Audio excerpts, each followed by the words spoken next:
We're here. We made it. It's fine. Yeah, We're it's here. okay. Look, you can see us. We've been here the whole time. Did you not notice us here? Oh, well, yeah, Yeah. totally. And there's Yeah. not been any problems at all, right? No. So the official party line is there's been no problems. No problems. We've had no technical problems at all whatsoever. It's all gone Look, perfectly till this point, hasn't it, Andy? what do you mean it's all gone perfectly until this point? Exactly, because you'd only make that statement if something went wrong, right? And obviously nothing went wrong, so. Yeah, well, it's going to continue to go perfectly. Is what I'm saying. You know. Oh yeah, yeah. That's what we meant. Or Yeah. something. Hello to everybody who's tuning in or has stumbled across us. What this is, it's myself and Zach recording a podcast about gaming and life, well-being, and everything basically in that area. We are recording it the beauty of Zoom and Facebook and Twitch and issue because you know what? If we're going to record it, we might as well invite everyone else in to see and join in the chaos anyway. And, well, I say chaos. There's been no chaos as a...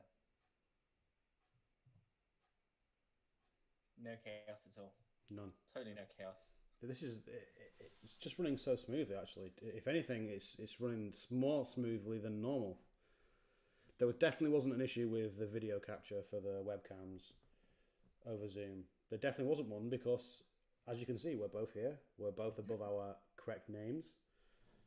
And we're both a similar size to each other on screen, which is what I was going for, obviously. Yeah, obviously. And it worked perfectly. I just pressed the button and, like magic, it was there and it was ready to go. Indeed. Nothing went wrong. So, speaking about things going wrong, you've put down Switch is permanently reducing the price of a single Joy-Con. Note that it's still just as expensive to buy individual Joy-Cons as it is a pair. Well, the good news, Zach, is that if you want to replace one Joy-Con for your Switch, that, you know, maybe it's drifting that little bit more than the other one, perhaps. Mm-hmm. That one costs you, $10 less. I presume that will equate to £10 in this country. Mm-hmm. The bad news is, if you'd like to buy 2 new Joy-Cons, And maybe I would. maybe you would, because let's face it, They're always breaking. Chances are the other one's probably going as well. It's just going to cost exactly the same price as buying 2. I see. Which sucks. Exactly. This is supposed to combat, though, the idea that the right Joy-Con drifts. Left ones are usually okay. Most people want to replace their right Joy-Con, making it a little bit cheaper to do so. We all know it's the right Joy-Con. It's the one that's got the sensor. It's got something in it that the left Joy-Con doesn't have that affects its ability to detect. This is getting really nerdy now. To detect the kind of movements. The right one has something in it that the left one doesn't, and whatever it is, whatever sensor or whatever it is, whatever motion control technology is in there, it messes with the joystick. The ability for the Switch to detect what's happening with the joystick. So all the Joy-Con drift I've had have all been on right Joy-Cons. It's still too expensive to replace a faulty product that is just going to break anyway. And part of me feels like, why should we be paying for them to fix when they should just fix the problem? Oh yeah, as a consumer, right? So yeah, so having a quick look at Amazon. Actually, so the cost of one is 35 quid. The cost of 2 is 60 quid. So, you know, no saving at all. No. Thinking about it. This may only be US only. This may only be Japan and US, by the way. Yeah. So we may not feel the benefit at all being in Europe. Yeah. And when I say being in Europe, I'm not trying to be political. We're still, as far as business is concerned, it's still in that continent. So that's, I guess we'll probably have our own legislation coming through about stuff like that. But for now, it would be like we are outside of, obviously we're outside of the US and Japan. So I don't think we've got the discount. I don't think that's been passed on to it. Yeah, that's what I meant. We're not in those financial markets, yeah. So we don't get this proposed price drop as of yet. And there's a lot of things you can do for £35. In life in general. Right time of year, you could probably buy quite a few games from the Switch store for that. Yeah. And the summer sales will be starting soon as well. Summer gaming sales. So, I mean, I'd probably just not bother. Save your money. Get something else. Yeah. So I guess our advice would be save your cash, get a cheaper joypad. It'll probably last you longer. Buy games with the rest of the money, or spend your money on something you definitely need. Yeah, that's what I would do. Well, that was a roundabout way of saying Joy-Cons single Joy-Cons are cheaper in America and Japan. They're not cheaper here, and it's still a rip-off, and they should have just fixed Joy-Con drift. The end. And now I'm being horrendously distracted by adverts on Amazon. They'll get you every time. Yeah. I mean, it's kind of vaguely related to what we're talking about in that it's a controller grip for a single controller. I'll tell you what I've been interested in recently is because more and more games are coming to that magical service called Game Pass. Even more games since the last time we talked about it, which was last week, have come to Game Pass since the last time we talked about Game Pass, which seems ludicrous, but that is what it is, and it's just doubling down on what it is, which is just a subscription gaming service with lots and lots and lots of games on it. Their cloud gaming section is growing and growing and growing. So I've been looking at getting one of those controllers for your phone, so it like attaches to both sides of your phone, and so the phone becomes a screen. So then I could play Xbox games anywhere, like you would the Switch, but through obviously the cloud service on the Xbox Game Pass app. So I've been thinking about it, and I'm like, but I've got a Switch. Do I really need another way of gaming mobile-y? But the game, this is crazy. I can't believe I'm going to say this, but the selection of games on Game Pass for that cloud-based service is potentially better than the games available on Switch. I know. I said it out loud. I'm just saying.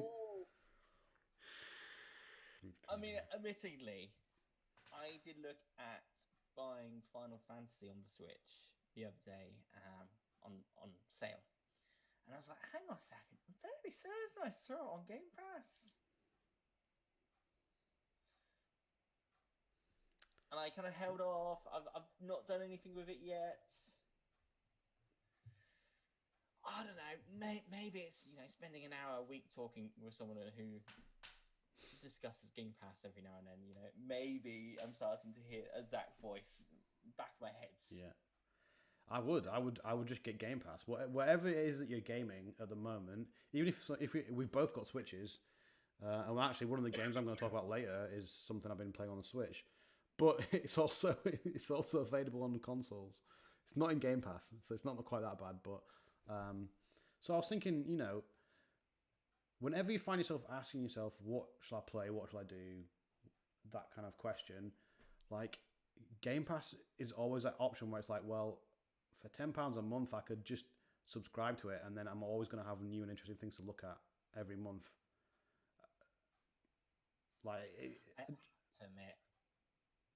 And it's available on PC and cloud gaming as well. So it's not like they're restricting you to just Xbox. Yeah, but doesn't the cloud gaming cost more? No. If you have Xbox Game Pass Ultimate, it includes the ability to use it on your PC when you sign in, on your Xbox when you sign in, and cloud gaming through the Game Pass app. But you've got to get the Ultimate rather than just which is the kind of, I think it's like £15 a month. So you for another £5, you can play anywhere you want on your phone. And by the way, it's game streaming, so you can play AAA titles, which the Switch would find very, very difficult to play. And because graphically, the Switch is light years behind. It's streaming. Yeah, you'd be streaming it, but the cloud gaming streaming to your phone allows you to play AAA titles on your phone, and it looks amazing. Whereas the Switch is still just the Switch. It's like, so that's true. Okay, that's true. So we should start the show. Yeah. I don't know. Should we? Yeah, probably. It's probably going to be more of this, with this week's topic being what's going on Like we never do we rarely dip into like what we're playing personally or what's going on in the gaming world. So an episode like today is like a rare thing because we're usually doing a topic or we're kind of looking in a pocket of the gaming world that doesn't get explored much. So it's nice for people to be able to drop in and see what we're doing from time to time. Saying that today's topic is based around the fact that we can decide upon a topic. Maybe. All right. Serious face for us. 1 second. Yeah, serious faces. Serious face. You know, I was going to change.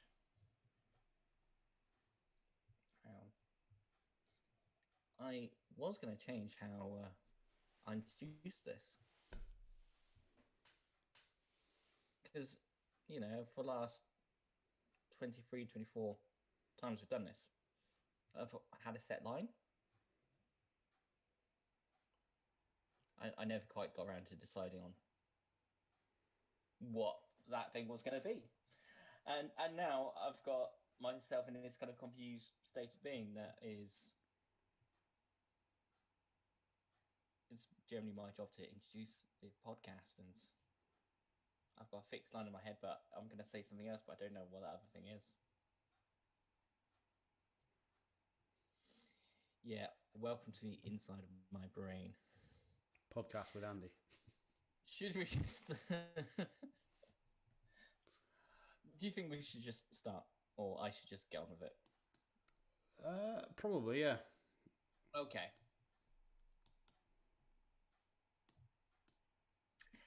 Hello, welcome to Skill Check, the Gaming and Wellbeing podcast from YMCA Exeter. My name is Andy, and I have with me Zach. Hello, Zach. Hi, Andy. I'm here, as usual, I guess, by now.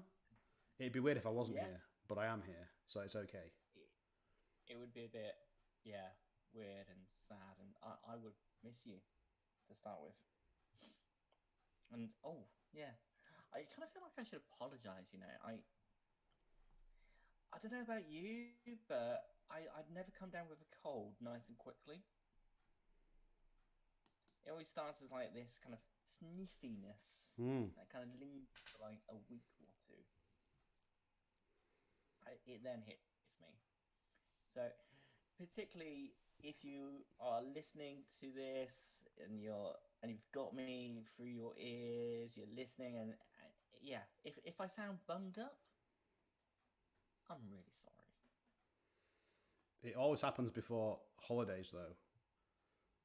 Like, your body knows. It's got that sense of, like, it knows it's going to slow down or not have to focus on work. So then it starts to, like, everything that's been, like, trying to combat, it suddenly is like, oh, I'm just going to relax. Yeah. Well, in this instance, I'm going to blame, school and germs and little children and... Yeah, they touch all sorts, don't they? Stuff. Everywhere. Indeed, yes. So, today... I've already apologised once, but I kind of feel like we should apologise again. Well, yeah. It's a bit of a mishmash of an episode, isn't it? Aye, it is. I don't know why you went really northern then, and I felt like I had to reciprocate with northernness.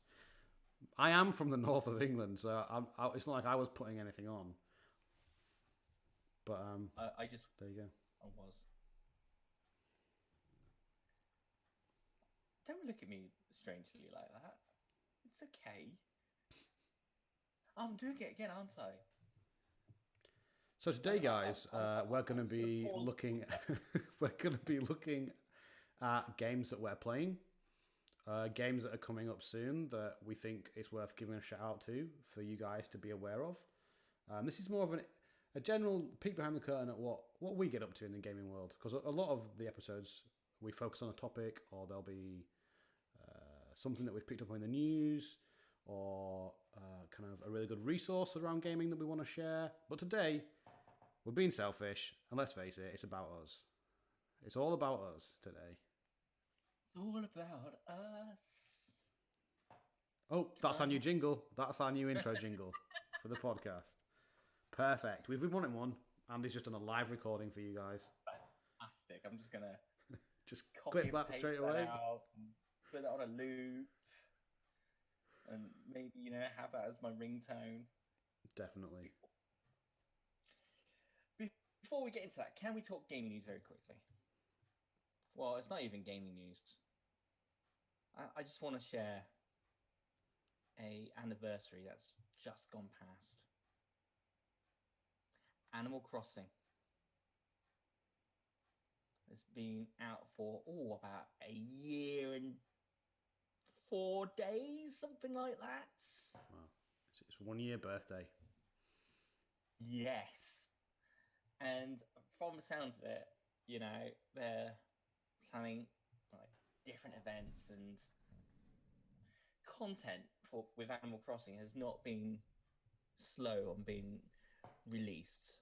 There's been something new every couple of months at least.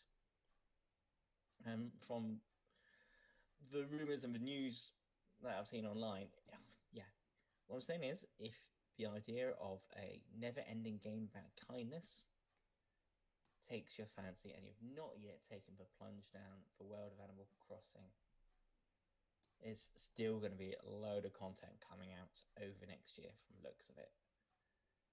It's not slowing down. In fact, there's a website. I don't know if you've come across this, Zach, but there's a website now where you can, using screenshots and photos that you've taken of your island, you can use this website to basically create your own island tour video. Of course you can. Why wouldn't you want to do that?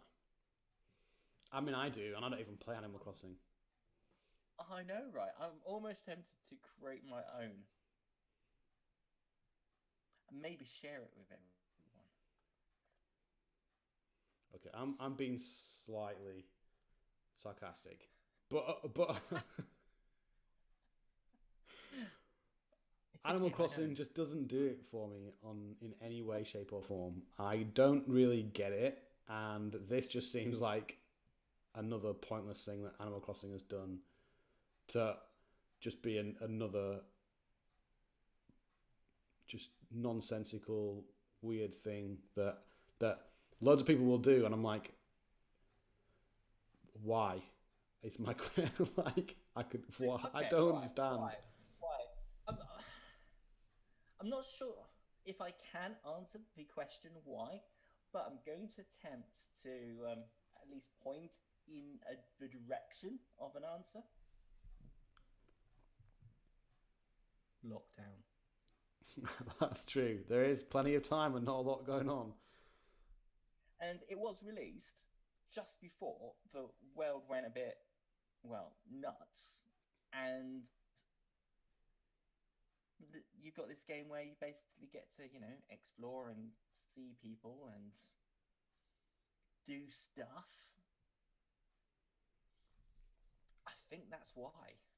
I mean, don't get me wrong. If it was just me and the Switch, I probably wouldn't get it either.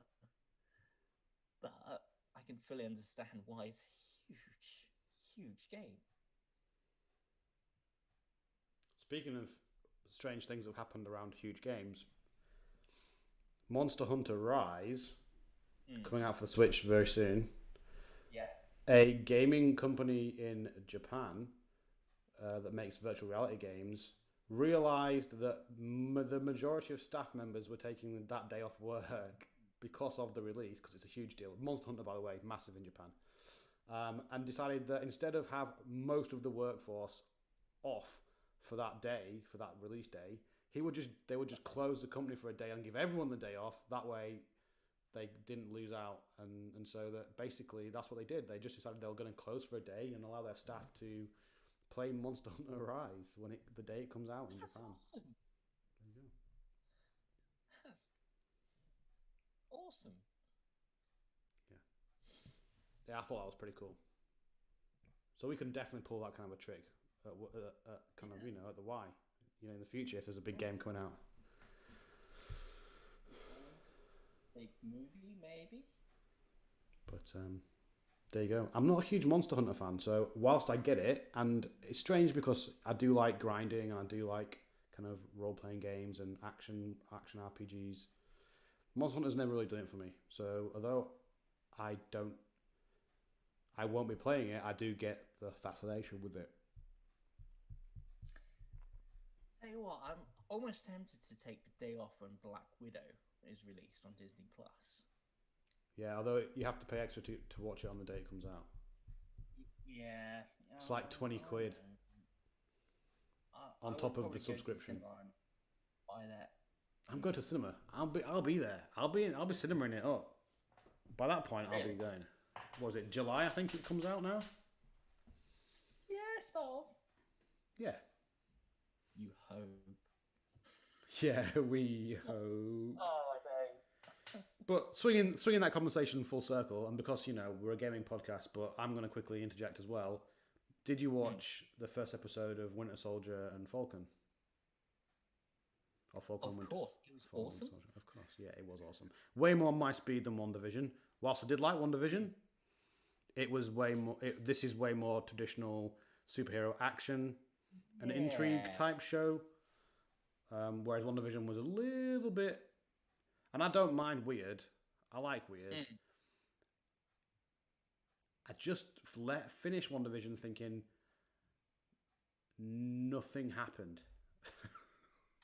Essentially, ultimately. I think you can tell they weren't expecting to release that one first. Yeah, potentially. Or maybe they were restrained a little bit by lockdown and COVID and stuff, so they didn't quite film it in the way. The amount changed the story at the last minute. I think there were some changes because of COVID. The ending especially didn't really hang together, even with how they were doing the rest of the show to that point. So I felt a little bit like there was a mystery, but it wasn't really a mystery. And then, so there was no big haha or gotcha moment. Even the spoilers, and I'm going to put my hand up. His hand represents spoilers being mentioned about WandaVision. If you've not watched it, then please just mute me until my hand goes down. Even the big Agnes reveal wasn't really that much of a reveal. I'm just saying that. I know it's controversial, but I wasn't really that bothered. And I felt like she was shoehorned into the show just to make it about magic rather than about other stuff. And I wasn't bothered. Suggested. There was very much kind of, bits purposely put there to make you think, Yeah. But it felt like it was hitting you in the face with it. Like, it was like, I get it, okay? Yes, I understand what you want me to think. Yeah, it's like, yeah, we get it. She's the baddie. Yeah. Saying that even then, I thought there's going to be someone else, but... Yeah, they definitely wanted us to think, following it as like a fan and like the murmur of the online places people talk about stuff. It definitely felt like they were going to... People thought that it was going another way, but I think they just overdid the whole like Easter egg thing. Like, it wasn't that complicated. Yeah. It wasn't as complicated as everyone thought it was going to be, and the cameo that we all thought was going to happen didn't. And so you're left with the cameo that did happen. Both the cameos that did happen kind of sucked. So, yeah. I think as a smaller story, as a more intimate story, it was brilliant, and there's definitely a place for that within Marvel TV shows. Yeah. Because, it's a TV event, not all singing, all dancing film. But yeah. And even though Falcon and Winter Soldier is a shorter series, it's only 6 episodes. They're longer though, so they run about 45-50 minutes an episode, so they are considerably longer. I like the questions they're asking, especially because it feels like it's directly tied into the ramifications of the world that they were left with at the end of the Avengers films. And now, while Wanda did what she did because of what happened in the films, this feels more tied into like the actual fallout for everyday people. And I like the questions they were asking, that like, how do the people that were around for the 5-year blip deal with the people coming back. How do you reconcile coming back 5 years later into a world that is essentially completely different from the one that you lived in? Like those kinds of questions are interesting, and they're the kind of questions that are setting up. Because both Winter Soldier and Falcon got blipped away, so they've come back into the world, both of them, and that means very different things for both of them. Very different reactions to it. One, because Falcon was very much a part of the world and then disappeared, whereas Winter Soldier was only just coming back and then went to come back 5 years later and be like, well, I was already like, he jokes that he's already like 100 years old or something. So like, he's already dealing with it, but now it's been compounded by the fact that he's having to then now reconcile who he was before in a world that is already completely changed, has now changed again insurmountably, and you find that with some of the relationships he's having with different characters. I don't want to spoil too much because I know it's brand new. So, but guys, if you're out there and you love Marvel, do give both those shows a watch. Like, I would still recommend people watch WandaVision just because I don't think I've ever seen a TV show like it. Now, it's not going to be the mind-blowing thing that everyone thought it was going to be, but as a concept, there isn't another TV show I've ever watched that's done that. It's concept TV, isn't it? It was a try, right? They were trying something new. Story. It does mean it's not good. You've just got to set your expectations accordingly for it to be a TV event rather than all singing, all dancing. It was almost like promo for the Marvel Universe. It was like a big advert rather than a show in and of itself. Because I still feel like they're gonna be movie orientated as a thing that exists. While they're doing more TV, they're still primarily going to be movie focused. They're the big blockbuster. Oh yeah, it's like the movies will be their main events. Yeah. Whilst the TV shows will be what's in between. Yeah. And we have gone so far down a Marvel-related tangent this week. If you're here for computer games, I really hope you also like Marvel. Yeah, which leads me on to what makes sense to talk about next, because we were going to talk a bit about what we've been playing, and I re-downloaded on the Switch Marvel Ultimate Alliance 3. Segue and a half. I know, guys, it's almost like we're professional podcasters at this point. And I have been really enjoying it. As a huge X-Men nerd of massive proportions, my aim in the game this time around was to unlock all the X-Men characters and build the best X-Men team, and it's basically just a wave-based beat 'em up boss fight game where you play your favorite Marvel characters. The story's pretty good, but you go through the story so you can get to the kind of, they call them rifts, and they're basically like different challenges and around kind of whether it's boss fights or whether it's a wave-based mode or whether it's a time-based mode, like lots of different modes and like rounds you can play, all around kind of max leveling your characters and building the best synergy between them to do the biggest kind of peaks in damage to kind of overcome the challenges that you've got. And it's a game no one ever thought was going to come out. Let's face it, Marvel Ultimate Alliance. It was a while since the second one came out, and it's probably about a year old now, the third one. But no one thought the third one was going to ever happen, and then suddenly Nintendo Switch announced it as an exclusive, which is crazy to me. And it happened, and I played it loads when it came out, and I've been playing it again because lockdown does that thing to you where you're like, what game shall I play? I have no idea. And then I was looking through my Switch back catalogue, and I was like, there's DLC that I didn't play. I'm gonna re-download it. I got all the DLC when I bought the season pass, so I figured I'd go back, and I'm just in the Fantastic Four DLC at the moment, which is like a prologue that happens after the story. So. Switch over Xbox Game Pass. So there you go. Score one. Of all the things I could choose to talk about, I chose to talk about a Switch game after I dumped on Switch at the start of this episode. I was very aware that after the Switch slamming from early, I'm like, hang on. And here we are with a Switch exclusive. Yeah. Well, if I could play it on Xbox, I would. All right. but you can't. So I've got to play it on the Switch, which is nice. Also, another segue, because I'm the biggest kind of enigma out there. I also quickly want to mention another Switch game I've been playing. And forget about the Xbox. Who cares? Who cares about Game Pass? Yeah, no.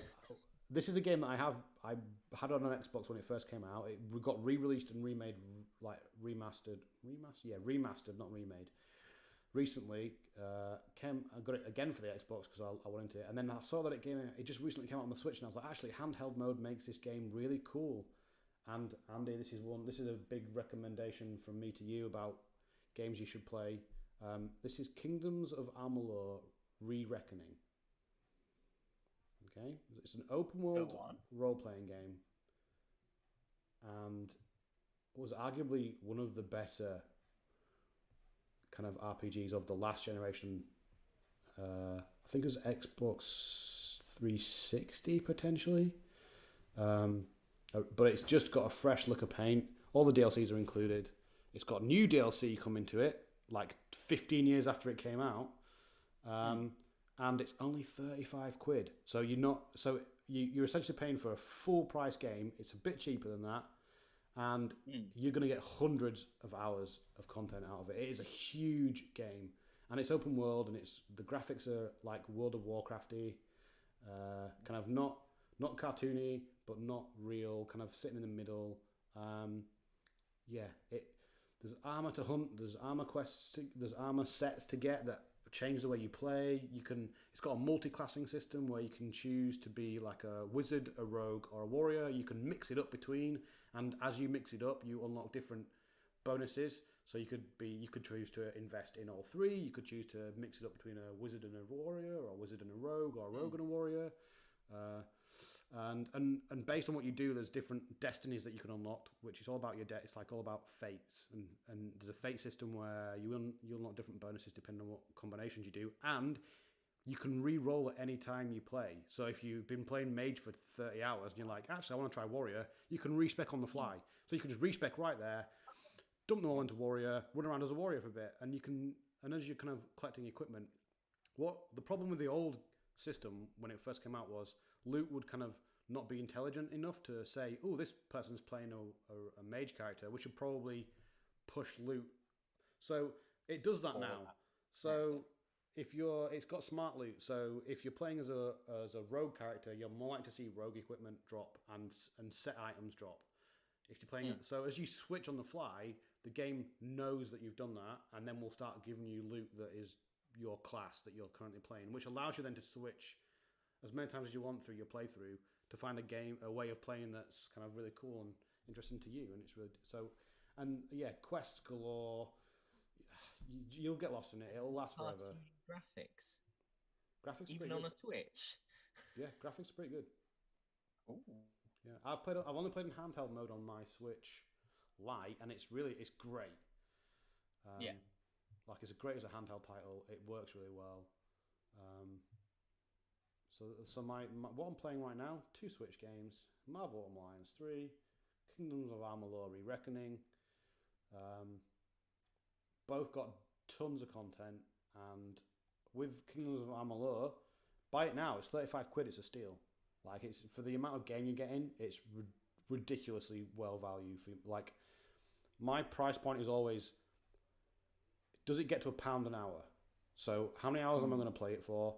Does that make it at least I feel like £1 an hour for entertainment, as entertainment goes, when you think about the cinema and stuff like that, is reasonable. You're going to get hundreds of hours out of it. You're talking massive values of money if you like the game. Marvel, I'll just wait for a sale. It'll be like I would wait for a sale and grab it up and see if you can get the edition with the DLC in it as well. But both kind of really good time sinks, especially as we're thinking lockdown's probably going to last a little bit longer. Might get extended based on what's happening in the world, and so no better time to pick up a game that's gonna. Both games will take hundreds of hours of your life away from you. So, welcome to the Optimistic Podcast with Andy and Zach. So there you go. Where we share optimistic appraisals of what's going on in the world. Absolutely. Andy, what have you been playing? Tell me what you've been playing. I know it's going to be Switch. I should have done something Xbox related, but I didn't want to. So now you're going to talk about Switch as well. It's not It's not going to be Switch. Oh wow. It's not. Mostly because it's been what the first nice-ish weekend for how long? Yeah, wow. And we've got Easter just around the corner. We've got Rule of Six just around the corner, where you're allowed to gather outside. So we've been cleaning up and tidying up and making our garden look that little bit more inviting, less messy, less cluttered, perhaps. So, as far as inside gaming goes, there's not been a massive amount this week, but I did stumble across an announcement on, I think it was Twitter on Friday, that Doctor Who: The Lonely Assassins was released. Just well, I think it's on Friday actually. Now I'm going to need your help a little bit here, Zach, to explain what game this is, because I'm sure there's a name for the genre where you are where it's based around sending messages to somebody else. Maybe there isn't, but Is it like an FMV type? I mean, what's because FMV is the kind of like it was like that's old school. Like we filmed real people walking around, and you have to select like text options as they move through. Kind of is it that kind of like you kind of it's presented to you in like no, a story kind of way? so basically the idea, and I've seen other games along these lines, which yeah, might go back and talk about in a second. But the idea is that you have found Lawrence's phone. You pick it up, and all of a sudden the phone starts going a bit crazy. There's lots of loading up screens, and you have Osgood from the Doctor Who series talking to you, and she explains that a very good friend of hers has arranged for this phone to fall in your hands, and she needs your help to look at the phone, find details and clues on the phone to try and work out what's going on. Now, this game is. I'm desperately trying to be careful what I say because I don't want to give away too many spoilers. But this game is linked with a Doctor Who TV episode, so there are there's some callbacks to that, which, as a Doctor Who fan, as a fan of the Weeping Angels, who are the bad guy in this, and not giving anything away by saying that, it's all over the advertising. It's all, in fact, you've got Angel as the icon that you click on to load it up. I mean, I can think of like two or three really really good episodes of Doctor Who that center around the Weeping Angels. So I wouldn't be able to guess from just knowing that they're in it what kind of character, what episode it is that you're talking about in particular. Yeah, there's basically it's a sequel to one of those episodes, and Cool. yeah, you've got to try and work out what's happened and share and upload clues to Osgood and things like that. And That's yeah, pretty so cool. it's a bit of detective game with like Doctor Who ness thrown in. I'm fairly certain I'm probably still in the early-ish stages of it. Um, because yeah, there's at least one jump scare so that I've come across so far. But it's a sort of game where you are suggested to kind of play in a slightly darkened room with your headphones in. And yeah, there's lots of mystery involved. But yeah, there are other games like it as well. There's one, I think it's called Carry Me, My Love, where um, where you are exchanging text messages with your, I want to say your wife, who is a refugee in another country and separated from you. So you're using your phone to basically keep in touch with your family. Which, yeah, I've had a quick play with it once or twice.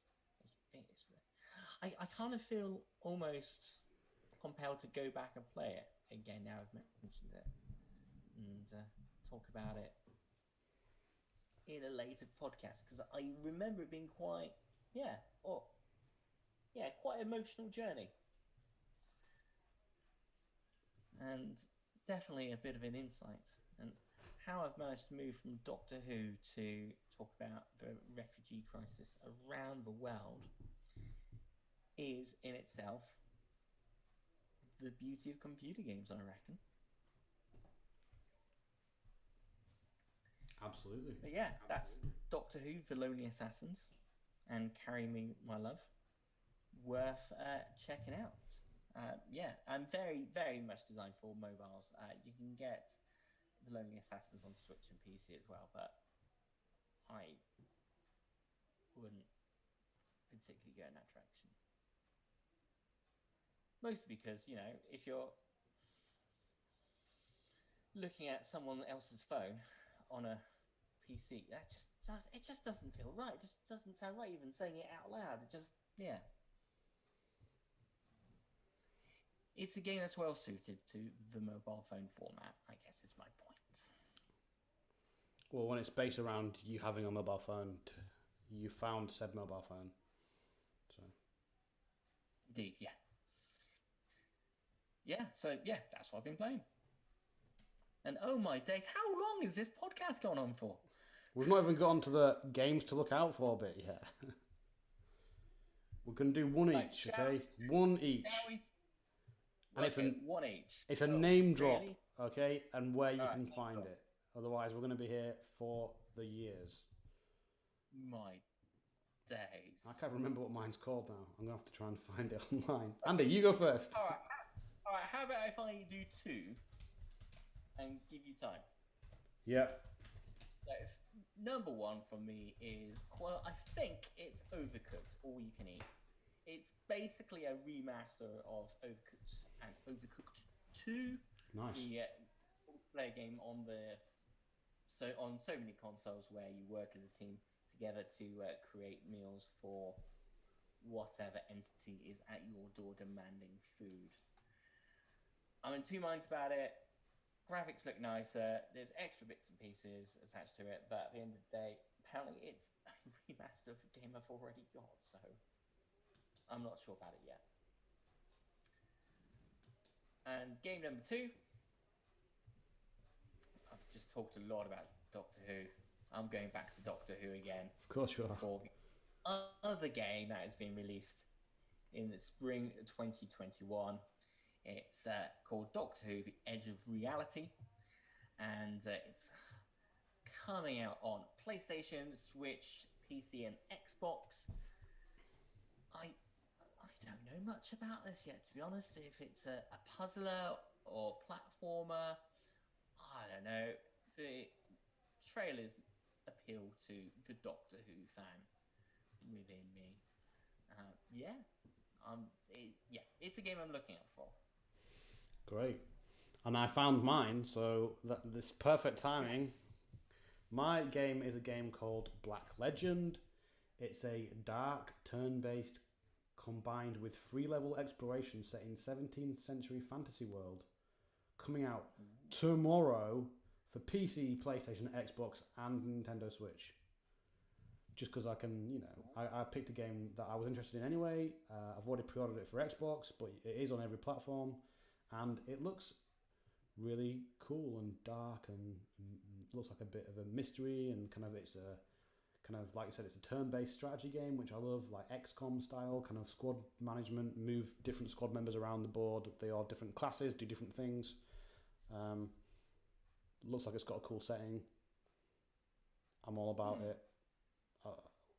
And it's coming out tomorrow. I've got the trailer up now, and it looks really cool. Looks dark. Yeah, it looks pretty cool.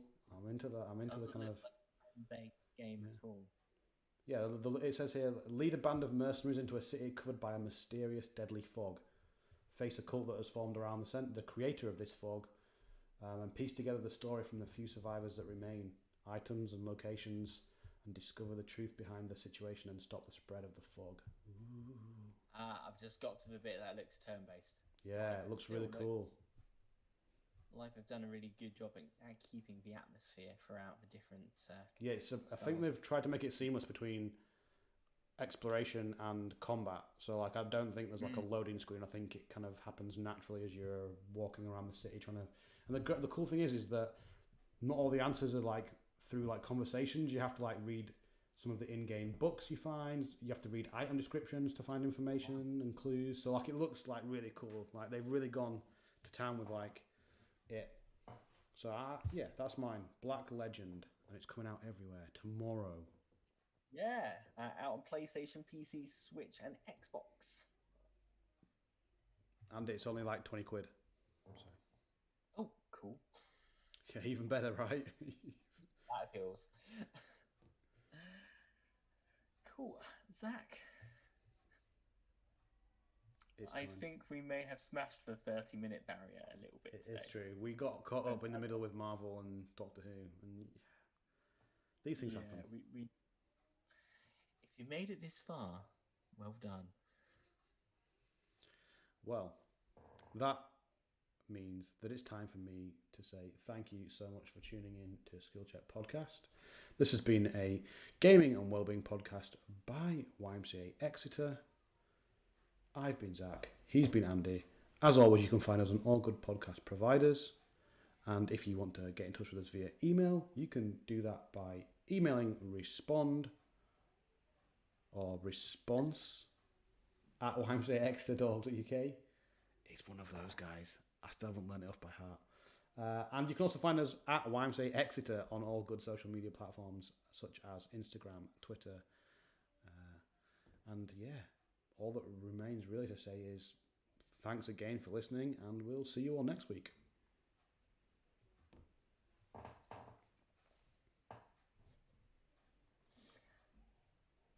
I've got no idea how long that was for. We did still finish before 5 o'clock though, so we've done well to say that everything's fit within the hour, and we were a bit late, so we didn't really start till like 10 past. So we've done well to squeeze it all into 50 minutes. Indeed. We've done well, guys. Congratulate us. Thank you. The thousands of people watching us. Thank you. Thank you. It's a ride. Yeah, and if you've managed to get to the after show bit, even bigger congratulations if you've managed to make it this far. And we still think, we're just talking nonsense. It's not even being coherent at all in any way. This is what happens when we do a show where we're allowed to just talk about whatever we want, and we haven't got a theme or a specific direction. No, I think it probably, yeah. I think you can tell that, we were having technical issues during the show this time. Yeah, I've also really got to be better at remembering my headphones so that your audio comes out through my headphones, because I had to use the computer speakers today, which means that my microphone sometimes picks up your audio. So whilst it won't matter for our recording for the audio podcast, which is obviously the point of doing this, which is fine. However, people watching live may have been hearing two Andys. So, and one's slightly delayed. Cool. I'll have to go back and check. It's all about balancing the audio and making sure like the microphone isn't pointed a certain way, and it's just not ideal. This is part of like lockdown setup. If we were in a studio, none of this would matter because we'd both be sitting in the same space, using the same microphone, so we won't have to have two audio channels coming through, and it creates chaos. And that's without talking about the fact that, guys, it was no secret to you that nothing was working as usual before we went live. So. Yeah. I think it did occur to me earlier, actually, that we might have to get our heads around multi-channel microphone. I'd much rather do that than have to do what we've been doing. I'd much rather learn how to balance two microphones in the same room and bring in two sets of audio to the laptop and work that out than have to do what we do now, which is a Zoom call and have to get this through the day. Yeah, it's just a mess. Because that means we get to buy an audio desk, a little mixing table where we can put audio feeds into it and like balance it out, and like it'll be really cool. Yeah. Don't worry, I've been thinking about it, Andy. I've been thinking about it. Well, for those of you still on Facebook, YouTube, or Twitch, this is the part where we say goodbye. You've had a little bit of a after show, but you know we like to sneak away and do a little bit of other business that's top secret that you guys can't listen to.